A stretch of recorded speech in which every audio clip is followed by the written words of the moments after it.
Hour 23 brought catastrophe to the Defiance. The ship had emerged from the asteroid field to launch another surprise attack. But 3 Korthax battlecruisers had been waiting for them. War Marshal Threnzok had learned from his prey's tactics. He had set a trap of his own. Now the human frigate fled through open space with failing shields and hull breaches on a dozen decks.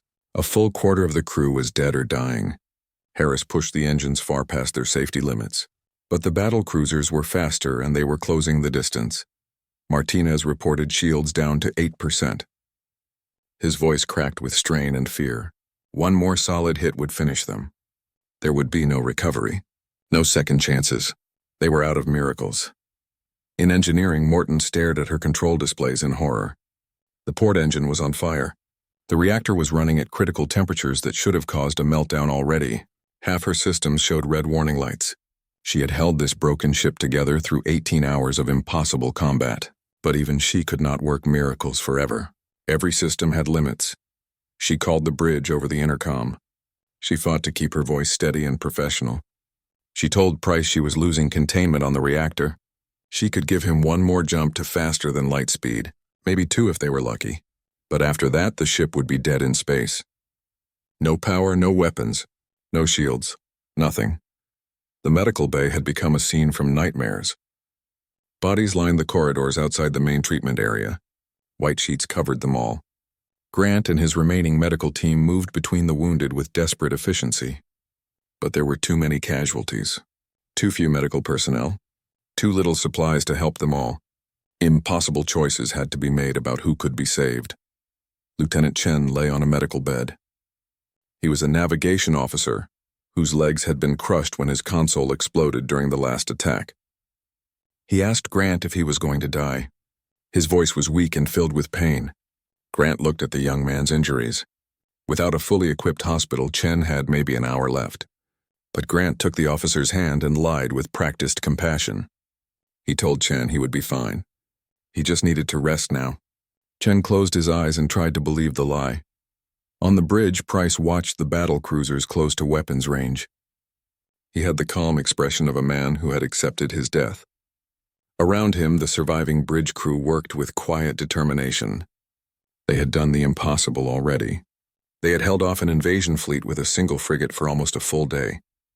They had given New Providence time to evacuate thousands of people. They had proven that humans would not go quietly into extinction. But now it was ending. Webb reported multiple missile locks. Her voice was steady despite everything. She counted 40 incoming missiles, 40 weapons that would tear the ship apart. There was no defense against that many, no tactic that could save them. Price ordered evasive maneuvers. Harris threw the Defiance into a desperate weaving pattern. The ship groaned in protest. Structural support screamed under the stress. But Harris kept pushing. He refused to make it easy for them. The missiles followed every turn. Point defense cannons blazed across space. They destroyed a dozen missiles. Then 20, but the rest kept coming. There were too many. Stone shouted for everyone to brace for impact. The crew grabbed onto anything solid they could reach. The missiles struck like hammers. The Defiance's shields collapsed completely. Explosions tore through the hull. They ripped open compartments and threw crew members into the void. The main viewing screen shattered into 1,000 pieces. Sparks rained from overhead systems. Fires broke out on multiple decks. The lights failed. Darkness swallowed the bridge except for emergency lighting and the glow of flames. Price hauled himself up from where the impact had thrown him. Blood ran down his face from a deep cut on his forehead. Around him, the bridge crew stirred slowly. Harris was unconscious at his station. A piece of metal shrapnel was embedded in his shoulder. Blood soaked his uniform. Webb cradled a broken arm against her chest, but she was still at her weapons station. Her good hand still rested on the controls. Martinez was not moving at all. Price asked for a damage report. His voice came out as a croak. Stone pulled himself upright. He favored his left side where ribs had cracked during the impact. He checked what was left of his console. Multiple hull breaches existed across all decks. Main power was completely offline. They were running on emergency batteries that would last maybe an hour. He checked the engine status. The port engine was destroyed, blown to pieces. The starboard engine was at 20% power. They were dead in the water. The ship could not maneuver, could not fight, could not run. Shaw's voice came weakly from her communication station. The communications array was completely destroyed. They were deaf and mute, cut off from any friendly forces. No way to call for help even if help was coming. Price looked at the tactical display. It was one of the few systems still functioning on backup power. The 3 battle cruisers were closing for the kill. Behind them, more ships from the Korthax fleet were converging on their position. In minutes, they would be in weapons range. This time, there would be no escape.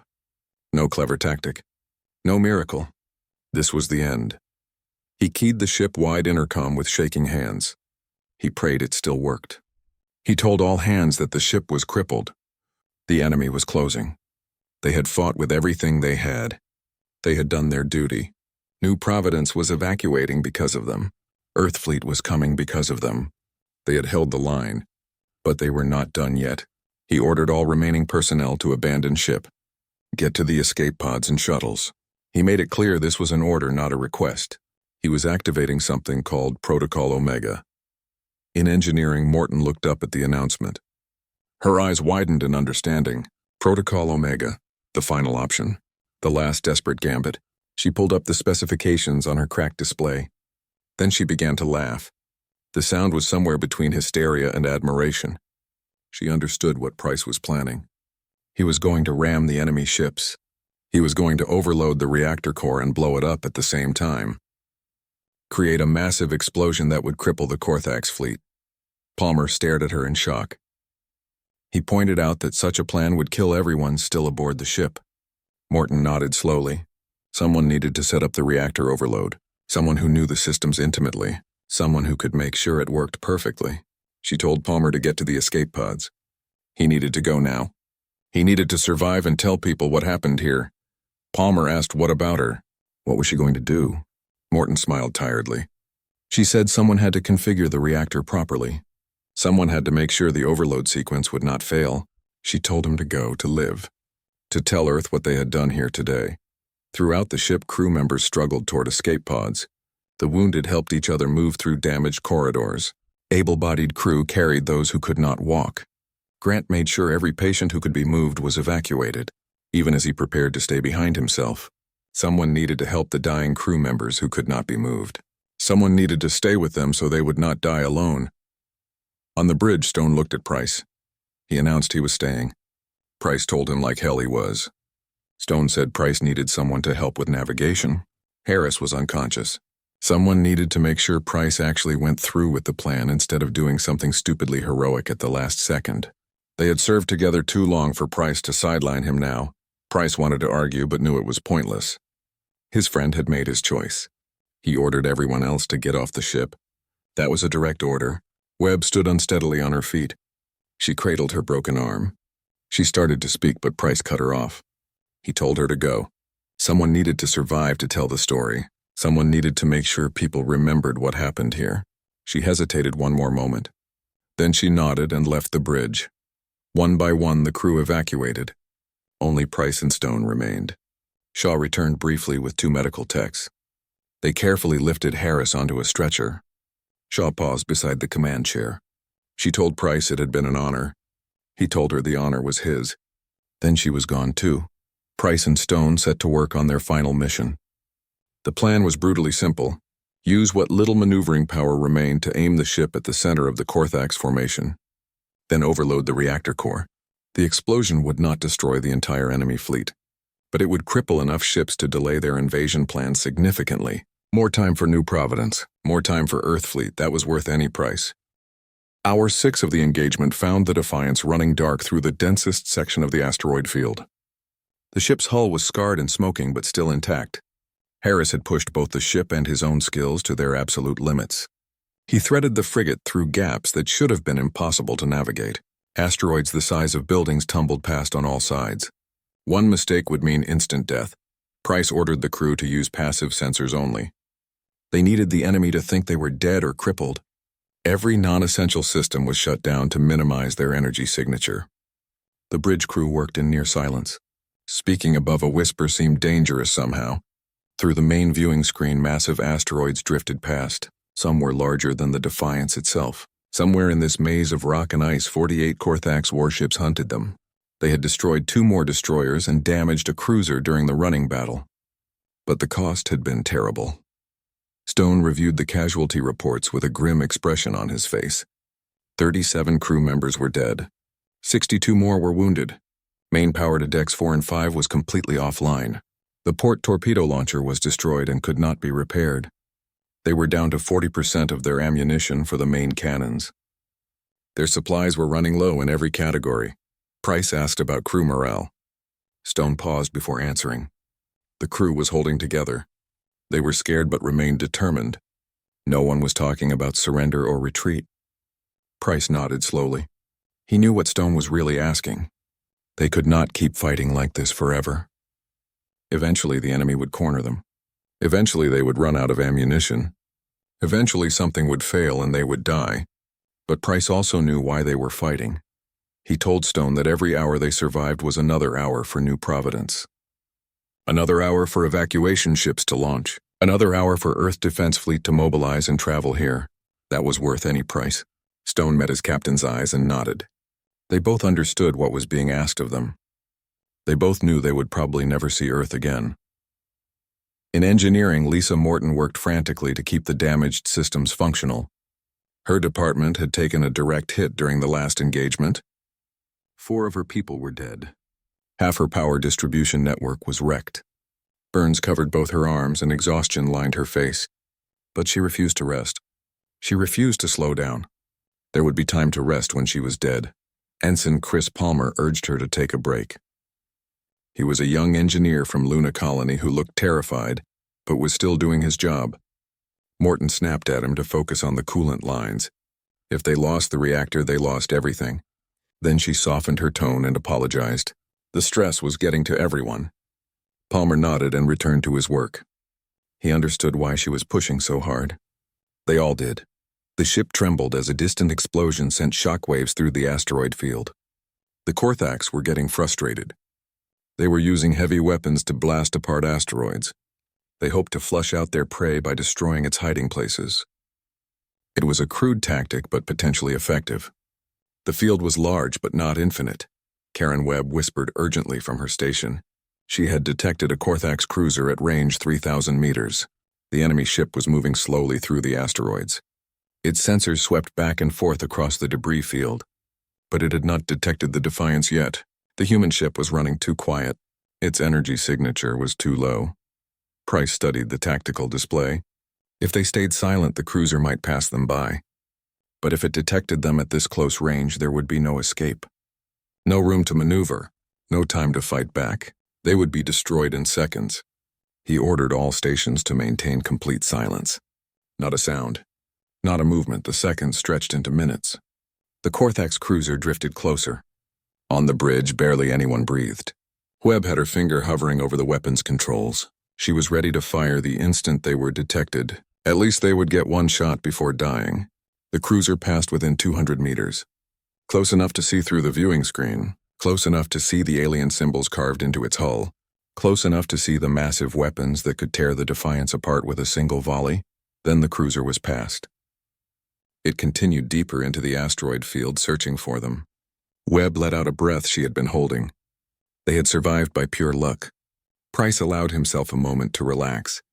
Then he keyed the intercom to medical. He asked Dr. Grant for a status report. Grant's weary voice responded immediately. The wounded were as comfortable as possible under the circumstances. But he was running critically low on medical supplies. If they took many more casualties, he would not be able to help them. There were limits to what he could do with so few resources. Price acknowledged the report. He told Grant to do his best. That was all anyone could do right now. Linda Shaw suddenly straightened at her communication station. She was picking up a transmission. The signal was weak and distorted by all the rocks between them and its source, but it was definitely there. She worked to clean up the signal. After a moment, she identified the source. It was coming from New Providence. Price told her to put it through. The voice of Governor Helen Clark came through the bridge speakers. Distance and interference distorted her words, but the message was clear. She was broadcasting to any Earth defense vessels in range. They had received the warning about the Korthax fleet. Civilian evacuation was underway. Transport ships were loading refugees as quickly as possible. She was requesting immediate military support. She asked if anyone was out there listening. Price exchanged glances with Stone. They both knew the Defiance could not respond. Any transmission would give away their position to the hunting Korthax ships, but hearing that the colony was evacuating made everything worthwhile. Their sacrifice had meaning. Their crew members had not died for nothing. Price ordered no response. They would maintain communications silence, but he told Shaw to record the message. He wanted the colony to know they had heard. Someday when this was over, someone would listen to that recording. Someone would know that the Defiance had been out here fighting. Someone would understand why they had not answered. The hours crawled past like wounded animals. Hour 10 arrived, then hour 12, then hour 15. The Defiance struck from ambush twice more during that time. They destroyed another destroyer and crippled a battle cruiser. Each time Harris pulled off miracles of piloting. Each time Webb's targeting was absolutely perfect. Each time Morton kept the damaged ship running against all odds. And each time more crew members died in the explosions and fires that followed. By hour 18, the bridge crew was running on pure adrenaline and determination. Price had ordered rotating rest periods, but no one wanted to leave their stations. They were a crew united by purpose. They were bound together by the knowledge that they were buying time with their lives. Each minute they survived meant more colonists evacuated. Each hour they fought meant Earth fleet got closer to arriving. Shaw spoke suddenly. She was picking up another transmission. This one was different. It was coming from Earth Defense Fleet itself. She cleaned up the signal and played it through the bridge speakers. Admiral Richard Hayden's deep voice filled the bridge. He identified himself and his position. A relief force was traveling to New Providence at maximum speed. Their estimated arrival time was 36 hours. Then the Admiral addressed Price directly. He ordered the Defiance to disengage and withdraw immediately. He said they had done enough. He told Price to bring his crew home. Price looked around his bridge. He saw Harris with white knuckles gripping the helm controls. He saw Webb with her jaw set in determination. He saw Martinez still coaxing power from damaged systems. He saw Shaw maintaining their communications despite everything falling apart around them. He thought about the 37 crew members in body bags in the cargo bay. He thought about the 62 wounded fighting for their lives in medical. He thought about everyone still standing and fighting because he had asked them to. Stone asked quietly what his orders were. Price keyed the ship-wide intercom. He told every crew member what the Admiral had said. Earth fleet was coming. Relief would arrive in 36 hours. They had orders to withdraw. But that enemy fleet was still operational. If the Defiance left now, nothing would stop the Korthax from attacking before reinforcements arrived. He gave his crew a choice. Anyone who wanted to leave could take a shuttle. He would not think less of them. They had already done more than duty required. But he was staying. The ship would stay. As long as they could fight, they would hold the line. Silence followed his words. Then responses came back from every section of the ship. Not with words, but with actions. Crew members returned to battle stations. Wounded personnel limped back to duty posts. Even in medical, those who could stand asked if they could help. Stone shook his head with a tired smile. The crew had made their decision. They were staying. Price looked at the tactical display showing Korthax ships still searching for them. He told Harris he had an idea. It was time to remind the enemy why they should fear humans. The Defiance prepared to strike again from the shadows. The Defiance shook violently as enemy plasma bolts hammered against its shields. Lieutenant Harris threw the frigate into a spinning roll. The ship danced between the incoming fire from all 6 destroyers.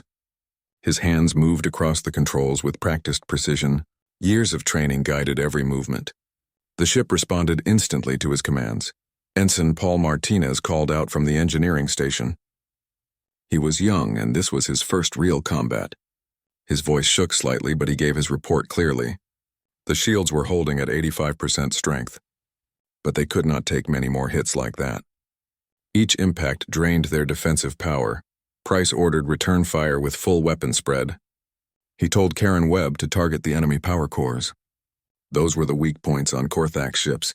Hit them there and the whole vessel would explode. Webb's fingers flew across her control panel. She locked targeting solutions on all 6 destroyers. Her training took over and her hands moved without conscious thought. 6 torpedoes streaked from the Defiance's launch tubes. Their bright trails cut through the darkness of space. The Korthax destroyers scattered as their sensors detected the incoming weapons. Their point defense guns blazed to life. Hundreds of small projectiles filled the space between the ships. 3 torpedoes exploded before reaching their targets, but 3 more got through the defensive fire. 1 torpedo found its mark perfectly. A destroyer's shields collapsed in a cascade of blue energy. The explosion that followed tore the alien ship in half. Debris scattered in all directions. Webb reported 1 enemy destroyer down. Her voice carried grim satisfaction. But 5 destroyers remained active and 44 more ships waited behind them. Stone muttered that they needed an advantage. The destroyers were faster than the Defiance in a straight race. They needed something to even the odds. Price asked Lisa Morton about the experimental shield systems they had installed. Down in engineering, Morton wiped sweat from her face. The experimental shield harmonic generators had never been tested in real combat. She was one of Earth's top engineers, but even she was not sure if they would work. Still, she reported that the systems were stable. If her calculations were correct, they could cycle the shield frequencies rapidly. This would confuse enemy targeting computers. The Defiance would appear in multiple locations at once on their sensors. Price told her to activate the system. Morton's fingers danced across her control panel. She adjusted the shield frequencies in rapid bursts. On the Korthax sensor displays, the human frigate began to flicker and jump. It appeared in multiple locations simultaneously. The alien targeting computers struggled to lock onto the erratically phasing shields. The Korthax destroyers hesitated. Their weapons could not get a solid lock on the human ship. Harris saw the opening immediately. He dove the Defiance beneath the enemy formation. The move brought their top-mounted guns to bear on the underside of a destroyer. That was where the armor was thinnest. Webb announced she was firing the main cannons. Twin beams of focused energy tore through space. They caught a destroyer on its underside. The enemy shields buckled and then failed completely. The second beam punched through the hull plating. Internal explosions rippled along the destroyer's length. It went dark and began tumbling through space. Atmosphere and debris vented from multiple breaches, but victory came with a price. The remaining destroyers had adjusted their tactics. They filled the space around the Defiance with plasma fire. They were not trying to hit the ship directly anymore. They were saturating the entire area. Multiple impacts struck the human frigate. The ship bucked and groaned under the assault. Martinez reported shields down to 40%. His voice rose with panic, but he kept reporting. Hull breach on Deck 7, Section 12. Emergency bulkheads had sealed automatically. But that meant crew members might be trapped in that section. In the medical bay, Dr. Peter Grant prepared for incoming casualties. He was 55 years old with graying hair. He had seen combat before, but the scale of this battle frightened him. Still, his hands remained steady as he checked supplies. He had a job to do. People would need him soon. The ship lurched violently. Grant was thrown against a bulkhead. Pain shot through his shoulder, but he pushed it aside. Red alert lights painted everything in shades of crimson. He activated the medical channel and told all personnel to brace for multiple casualties. This was going to be a long and bloody day. On the bridge, Price studied the tactical display. 4 destroyers remained from the initial group, but now larger ships were moving. Cruisers and battle cruisers were breaking formation from the main fleet. They were accelerating toward the engagement. Webb reported 12 more vessels inbound. The human frigate had definitely gotten their attention now. Price asked how long until the new enemy ships reached weapons range. Webb calculated quickly. 8 minutes at current speed. 8 minutes to prepare for an even bigger fight. Price studied the tactical map displayed on his screen. They were near the edge of an asteroid field. The rocks were dense enough to provide cover but still navigable for a skilled pilot. He told Harris to plot a course into those asteroids. They would use maximum evasion pattern. Harris swallowed hard. He pointed out that the asteroid field was extremely dense. One wrong move and they would be smashed to pieces. Price understood the danger, but he also knew their options. One right move and they might survive another hour. He ordered Harris to take them into the rocks. The Defiance banked hard. The ship raced toward the tumbling asteroids as the 4 Korthax destroyers gave chase. Behind them, the cruiser formation closed in. Their weapons were ready to destroy the impudent human vessel that dared resist. Aboard the Korthax flagship, War Marshal Threnzok watched the engagement with growing fury. He was a massive alien warrior with scaled skin and razor-sharp claws. He slammed one fist against his command throne. The impact echoed through the bridge. His officers flinched but said nothing. One small human ship was delaying his entire invasion fleet. This was unacceptable. This was an insult to the Korthax Empire. He snarled orders in his guttural language. All vessels were to converge on that human frigate. He wanted it destroyed immediately. Nothing else mattered until that ship was burning wreckage. His tactical officer hesitated. The younger Korthax named Vren pointed out that this would disrupt their fleet deployment. They had a schedule to maintain. Threnzok turned his fury on the tactical officer. The fleet deployment could wait until they crushed this insect. The humans needed to learn what happened when they defied the Korthax Empire.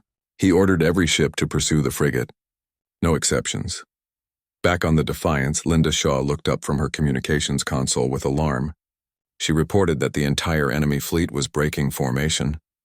All 50 ships were coming after them. Every single vessel was changing course to pursue the lone human frigate.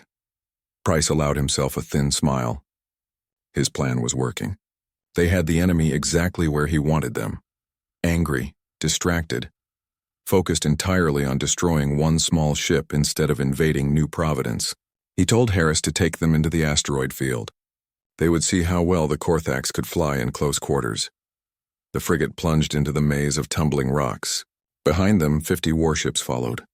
Their invasion plans were forgotten in their fury. They wanted only to destroy the human vessel that dared to resist. New Providence had gained precious time to prepare. Evacuation transports could launch. Defense platforms could be activated. Warning messages could be sent. Now the Defiance just had to survive long enough for all that to matter. The deadly dance among the asteroids was about to begin. The bridge of the frigate hummed quietly as Captain Daniel Price reviewed the morning reports. He was a man of 43 years with gray eyes that had seen too many battles. His crew of 287 people worked efficiently around him. The ship moved through deep space on a routine patrol mission near the outer colonies. Nothing unusual had happened in weeks. The stars stretched endlessly in all directions through the main viewing screen. Lieutenant Karen Webb sat at the weapons station. She was 31 years old with sharp brown eyes that missed nothing. Her fingers moved across her control panel as she checked the weapon systems for the third time that day. Everything showed green. All systems were ready. She liked it that way. At the helm sat Lieutenant Jacob Harris. He was 29 and had the quickest hands on any ship in the fleet. His sandy hair fell across his forehead as he monitored their course. The ship responded to his slightest touch like it was part of his own body. He had been flying ships since he was 18 and loved every moment of it. Commander Gregory Stone stood beside the captain's chair. He was Price's second in command and had served with him for 5 years. Stone was a tall man with steady hands and a calm voice. The crew trusted him completely. Price trusted him with his life. Karen Webb suddenly straightened in her seat. Her eyes widened as she stared at her sensor display. She ran the scan again to make sure. The results were the same. Her voice stayed calm, but everyone on the bridge heard the tension in it. She reported multiple contacts at the edge of their sensor range. Big ones, very big ones. Price leaned forward in his chair. He asked how many ships she was detecting. Webb's fingers flew across her controls as she counted. The numbers kept climbing. 30 ships, 40 ships, 50 ships. She reported that they were not broadcasting any identification signals. That was never a good sign. Price ordered red alert. Throughout the ship, alarm bells rang out. 287 people rushed to their battle stations. They had trained for this moment but hoped it would never come. Lieutenant Harris reduced their speed to 1/4 power. They needed to be careful now. They needed to see what they were facing before charging in. The long-range sensors finally resolved the distant contacts into clear images. What appeared on the main screen made the entire bridge crew fall silent. Dozens of warships hung in space around a massive staging platform. Each ship bore the red markings of the Korthax Empire. This was an invasion fleet. Stone whispered that they were looking at an invasion fleet. His voice barely carried across the quiet bridge. Everyone knew what this meant. The Korthax Empire had been threatening human colonies for years. Now they were making their move. Chief Engineer Lisa Morton called from engineering. Her voice came through the ship's communication system. She was 37 years old and one of the best engineers in the fleet. She reported detecting massive power buildups across the enemy fleet. Whatever the Korthax were planning was big.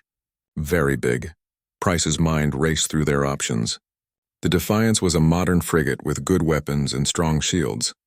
But against 50 or more enemy warships, they would last maybe 10 minutes in a straight fight. The nearest human colony was New Providence. It sat only 2 days away at maximum speed. 40,000 people lived there. 40,000 innocent lives. If this fleet attacked them, most would die. Price ordered the communications officer to prepare a message drone. Lieutenant Linda Shaw was a veteran with gray hair and steady hands. She had served in the fleet for 20 years. She acknowledged the order and began loading all their tactical data into the drone. Everything they knew about this enemy fleet would be sent to Earth Command. At least headquarters would know what was coming. Karen Webb reported that the enemy had detected them. 6 destroyers were breaking formation and moving to intercept. They were Korthax destroyer-class ships, fast and deadly. The weapons ports on the enemy ships began glowing as they charged their guns. Price watched the enemy ships accelerate toward his frigate. He could order a retreat right now. The Defiance could probably outrun the destroyers. They could jump to faster than light speed and warn the colonies that way. It was the smart choice. It was the safe choice. But that enemy fleet would follow them. By the time Earth Defense Fleet could gather enough ships and travel here, New Providence would be destroyed. 40,000 people would be dead. Price ordered the message drone launched. Then he gave the order that changed everything. He told Harris to bring the ship around. He told Webb to load all torpedo tubes and charge the main guns. His voice was quiet but clear. Every person on the bridge heard him. Harris turned in his seat. His young face showed shock. He asked if they were really going to fight. The question hung in the air for a moment. Everyone on the bridge waited for the answer. Price met the young pilot's eyes. He explained that they needed to buy time for New Providence.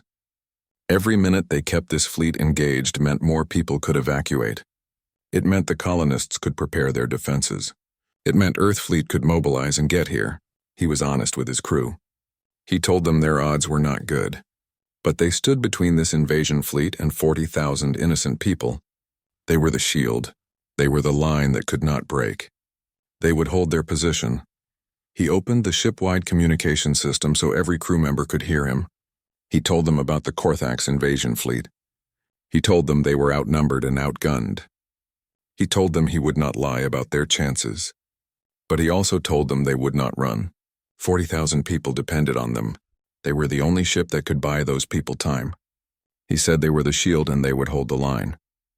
Silence filled the bridge for several heartbeats. Then Karen Webb spoke. Her voice was fierce and proud. She reported weapons were hot and ready. She said they should show these aliens what humans were made of. The rest of the bridge crew nodded in agreement. Linda Shaw reported the drone was away. The message would reach Earth Command within hours. Earth would know what was coming. The warning would be sent. The 6 Korthax destroyers swept toward them like hunting birds. Their weapons glowed brighter as they prepared to fire. Price watched them come. His face was calm even though his heart raced. This was it. There was no turning back now. He gave the order to attack. The Defiance surged forward. Its weapons blazed across the darkness of space. The first shots of the battle lit up the void between the stars. The human frigate charged towards 6 enemy destroyers while behind them, 44 more warships waited. But Captain Daniel Price and his crew did not hesitate. They knew what they had to do. They knew what their duty demanded. The battle had begun and they would not run. They would not hide. They would stand and fight because that was what humans did. That was who they were. The Defiance raced toward the enemy and its guns sang out into the darkness. In engineering, Morton worked with steady hands despite the pain from her burns.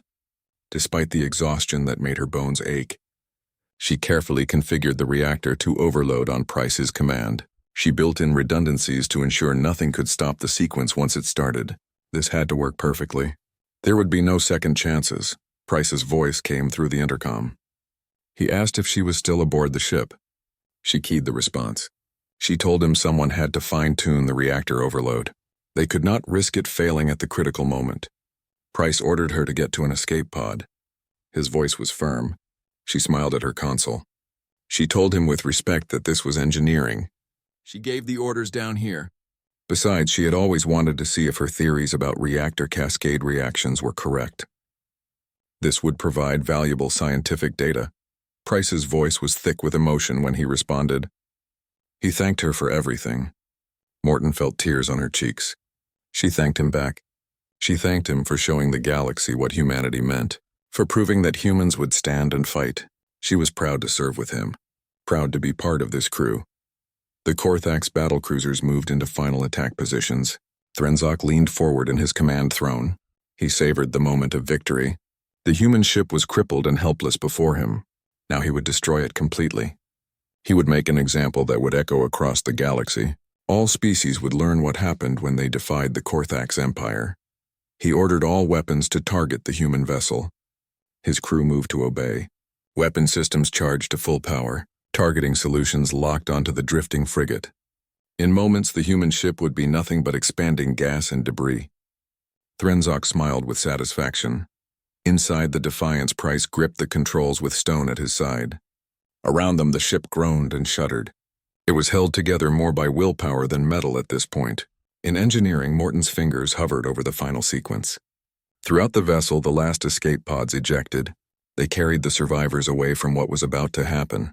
Away from the final act of defiance, Price keyed the command frequency one last time. He broadcast on all channels. Any human ship in range would hear his final message. He identified himself and his ship. He told whoever was listening to pass messages to their families. Tell them the crew loved them. Tell New Providence they held the line. Tell Earth that they did not fall. They did not surrender. They fought to the very end because that was what humans did. He looked at Stone. His friend of so many years, his brother in all but blood. Stone met his eyes and nodded. They had faced death together before. This time they would not walk away, but they would go down fighting. They would take as many enemies with them as possible. Price spoke one word. Now. The Defiance's remaining engine flared to full power. The battered frigate surged forward on its final voyage. The Korthax fleet opened fire, but it was too late.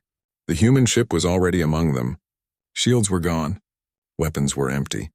But still it came. Still it refused to stop. In engineering, Morton activated the reactor overload sequence.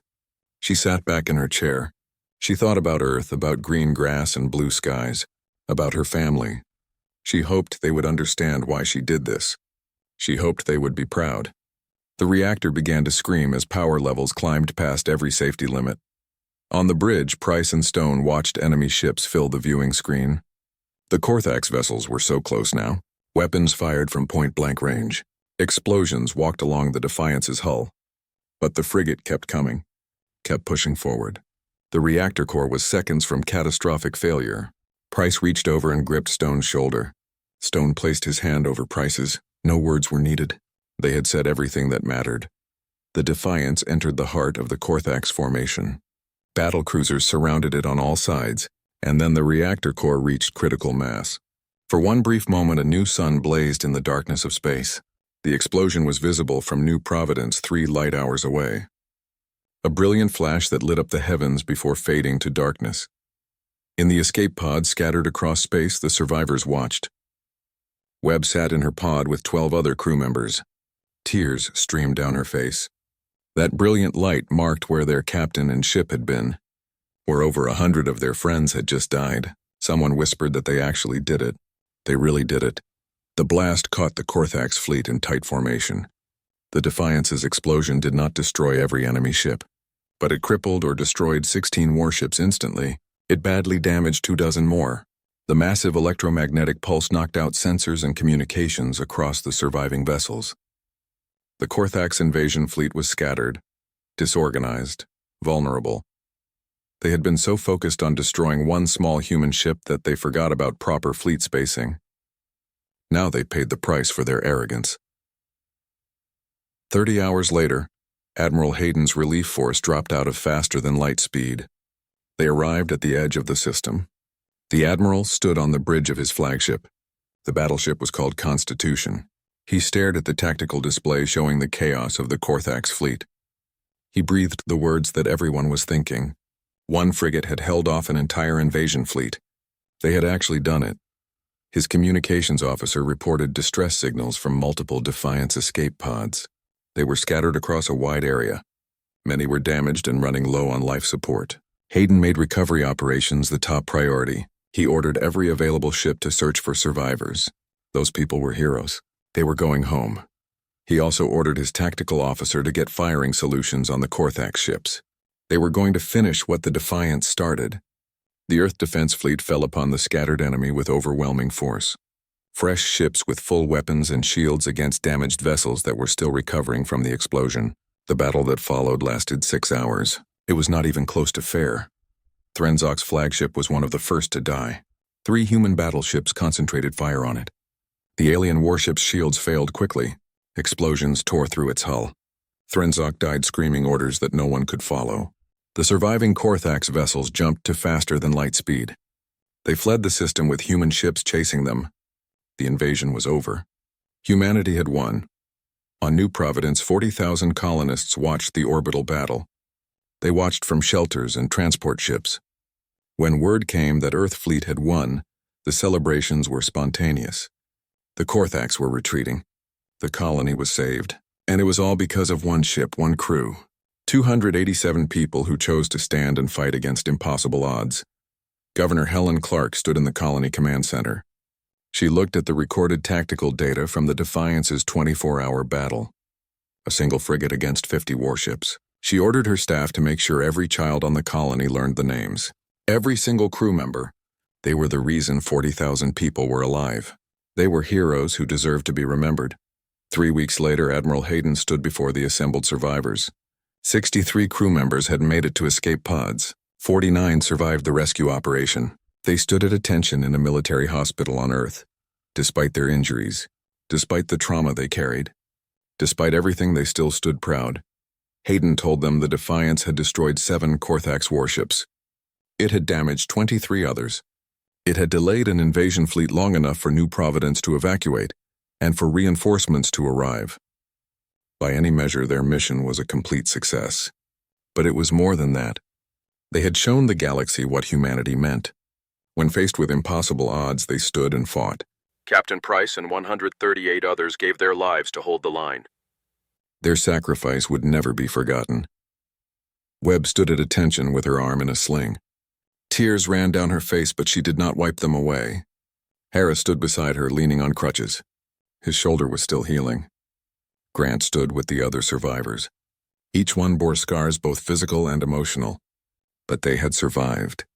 They would carry the memory of their fallen friends forever. Hayden announced that Earth Council had authorized construction of a new ship. A heavy cruiser, state-of-the-art, the most powerful vessel in the fleet. It would bear the name Defiance so that the spirit of the ship and crew would live on. Every officer in Earth Fleet would study the battle.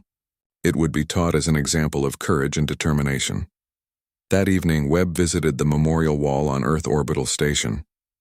The Wall of Heroes displayed names of every human military personnel who died in the line of duty.